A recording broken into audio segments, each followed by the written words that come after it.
యూసుఫ్ యూసుఫ్ అన్న చెప్పు. రే మీ నాన్న లేడరా? డబ్బులు తీసుకున్నాడు, ఇంతవరకు ₹1 కానీ కట్టలేదు. బయటికి వెళ్ళాడన్న మా నాన్న.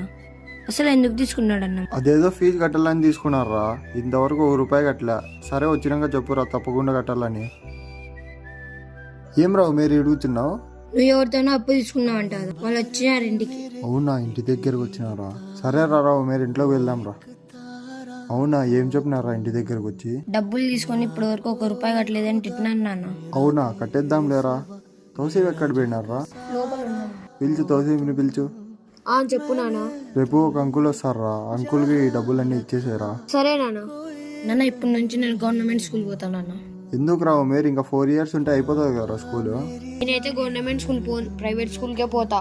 సరేలేరా, ప్రైవేట్ స్కూల్కి పోదురు, కొట్లాడుకోద్దండి. అన్న నీకు చెప్తా అన్న, ఇప్పుడు మేము గవర్నమెంట్ స్కూల్ పోతే నాన్న మన కోసం అప్పు చేయడు కదా. అవునా, అయితే ఇప్పటి నుండి మనం కూడా గవర్నమెంట్ స్కూల్కే పోదాంలే. ఏం చేస్తున్నారా తోసి ఉమేర్? నాన్న మేము కూడా ఇప్పటి నుండి గవర్నమెంట్ స్కూల్కే పోతాం. అవునా, అసలు ఏమైందిరా మీకు? ఉన్నీలే నాన్న, మేము గవర్నమెంట్ స్కూల్లోనే చదువుకుంటాం, నువ్వు మా కోసం అప్పు చేయొద్దు. ఏం కాదులేరా తోసి, మీరు ఆ స్కూల్కే వెళ్ళండి, ఫీజుదేముంది నేను కడతాలేరా, మీరు బాగా చదువుకుంటే చాలు. ఈ వీడియో నచ్చింటే లైక్ చేసి సబ్స్క్రైబ్ చేయండి.